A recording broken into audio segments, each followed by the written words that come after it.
Attachment നമ്മൾ പറയും സൂക്ഷിക്കണം, ഒരു പരിധി വരെ നമ്മളതിനെ നോക്കിയിട്ടില്ലെങ്കിൽ പ്രശ്നമാവും. നമുക്കറിയാം ഏത് ബന്ധത്തിലാണെങ്കിലും ഒരു പരിധി വിട്ട് നമ്മളങ്ങോട്ട് പോയി കഴിഞ്ഞാൽ പിന്നീട് അവരില്ലാണ്ടായി കഴിഞ്ഞാൽ നമുക്കത് വേദനിക്കേണ്ടി വരും അല്ലേ. ഇവൻ അതിപ്പോൾ ഒരു ബ്രേക്കപ്പ് ആവണമെന്നൊന്നുമില്ല, അതിപ്പോൾ ഒരു നമ്മളെ നഷ്ടപ്പെടുന്ന ഏത് ബന്ധമാണ്. അപ്പോൾ അറ്റാച്ച്മെൻറ്റ് ഇല്ലാണ്ടിരിക്കുമോ ജീവിതത്തിൽ? അറ്റാച്ച്മെൻറ്റ് ഇല്ലാണ്ട് സൗഹൃദമോ അല്ലെങ്കിൽ എന്ത് ബന്ധമാണെങ്കിലും പറ്റുമോ?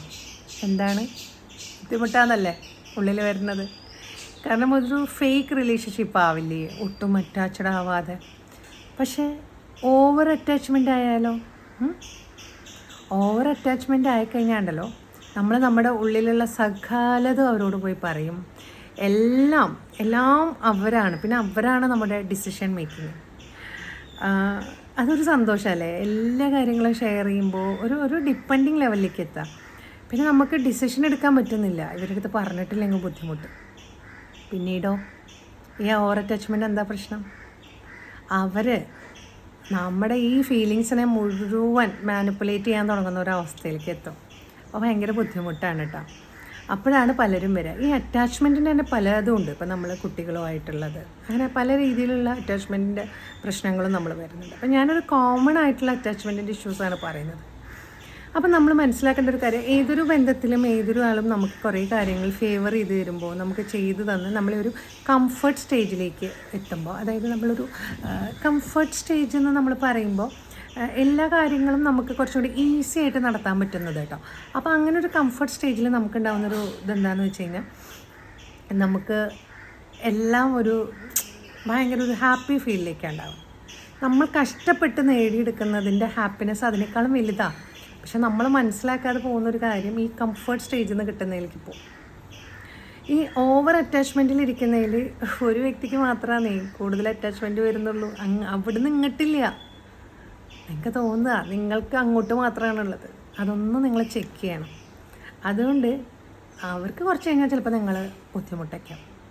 ചിലപ്പോൾ നിങ്ങളുടെ ഫീലിങ്സിനെ അവരെങ്ങനെ വേണമെങ്കിലും മിസ്ഗൈഡ് ചെയ്യാം, അല്ലെങ്കിൽ എങ്ങനെ വേണമെങ്കിലും അതിനെ മാനിപ്പുലേറ്റ് ചെയ്യാം, എന്ത് വേണമെങ്കിലും ഉണ്ടാവും. പക്ഷെ അത് എന്താ പറയുക, അവരങ്ങനെ ചെയ്യില്ല, അല്ലെങ്കിൽ അവർക്ക് എന്നെ വിട്ടിട്ട് പോകാനേ പറ്റില്ല, എൻ്റെ അതേ ഫീലിങ്സ് അവർക്ക് എന്നോടുള്ളത്, അങ്ങനെയൊന്നും നിങ്ങൾക്ക് പറയാൻ പറ്റില്ല. കാരണം ഡിഫറെൻറ്റ്, നമ്മൾ പറയല്ലോ എല്ലാവരും യുണീക്കാണ്. അപ്പോൾ ഓരോരുത്തർക്കും ഓരോന്നാണ് ഉണ്ടാവുക. നമ്മളെ ഇഷ്ടപ്പെടുന്ന അതേ അളവിൽ അവരല്ല ഉണ്ടാവുക. അത് നിങ്ങൾ മനസ്സിലാക്കുക. നമ്മളെ ഉണ്ടാവുള്ളൂ, വേറെ ആർക്കും പറ്റണ ഒരു കാര്യമല്ല.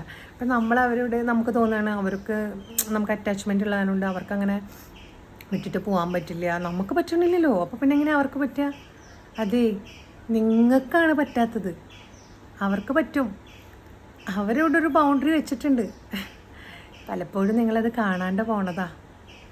ഇടയ്ക്കിടയ്ക്ക് കോളുകളിലും കാര്യങ്ങളിലും കിട്ടാണ്ടിയും നിങ്ങൾക്ക് ആവശ്യത്തിന് സംസാരിക്കാനോ അല്ലെങ്കിൽ ഒന്നിനും ഇല്ലാണ്ടാവുമ്പോൾ അവർ പറയുന്ന പല കാര്യങ്ങളിലും എല്ലാം നിങ്ങൾ വിചാരിക്കുന്ന ഒരു കാര്യം, അയ്യോ അങ്ങനെയാണ് ഇങ്ങനെയാണ്. അങ്ങനെയല്ല. സത്യസന്ധമായിട്ട് ഞാൻ നിങ്ങളോടൊന്ന് ചോദിച്ചോട്ടെ, നിങ്ങളിന്ന് ഒന്ന് വെറുതെ ഇങ്ങനെ നെഞ്ചിൽ കൈവച്ചുകൊണ്ടോ അല്ലെങ്കിൽ ഒന്ന് കണ്ണടച്ചൊരു റിലാക്സേഷൻ മൂഡിൽ ഇരുന്നിട്ട് നിങ്ങൾ നിങ്ങളുടെ നടന്നുകൊണ്ടിരിക്കുന്ന ഈ പ്രോസസ്സ് ഒന്ന് ആലോചിച്ച് നോക്കൂ. ഇനി നിങ്ങൾക്ക് ആരോടും പോയി ചോദിക്കേണ്ട ആവശ്യമൊന്നുമില്ല. നിങ്ങൾക്ക് കിട്ടിത്തുടങ്ങിയോ എവിടെയാണ് എന്താണ് സത്യത്തിൽ നടക്കണമെന്ന്? വിശ്വസിക്കാൻ പറ്റണില്ല അല്ലേ? അല്ല, നമുക്കത് ഉൾക്കൊള്ളാൻ പറ്റണില്ല. നമ്മളങ്ങനെ ആഗ്രഹിക്കണില്ല. കാരണം നമ്മുടെ വിചാരം ഇവർക്ക് എപ്പോഴും നമ്മളോട് നമ്മൾ സ്നേഹിക്കണ മാതിരി തന്നെ സ്നേഹമുണ്ട് എന്നാണ്. അങ്ങനെയില്ല. ഈ ഒരാൾ മാത്രം ഇങ്ങനെ ഓവറായി സ്നേഹിച്ചുകൊണ്ടിരിക്കുക, ഒരാൾക്ക് മാത്രം ഓവർ അറ്റാച്ച്മെൻ്റ് ഉണ്ടാവുക. അവിടെയാണ് പ്രശ്നം. എന്തോ ഓവറാവണ്ടെന്നേ. അധികമായ അമൃതം വിഷം എന്ന് പറഞ്ഞിരിക്കുന്നത് വെറുതെ അല്ല. ഓക്കെ.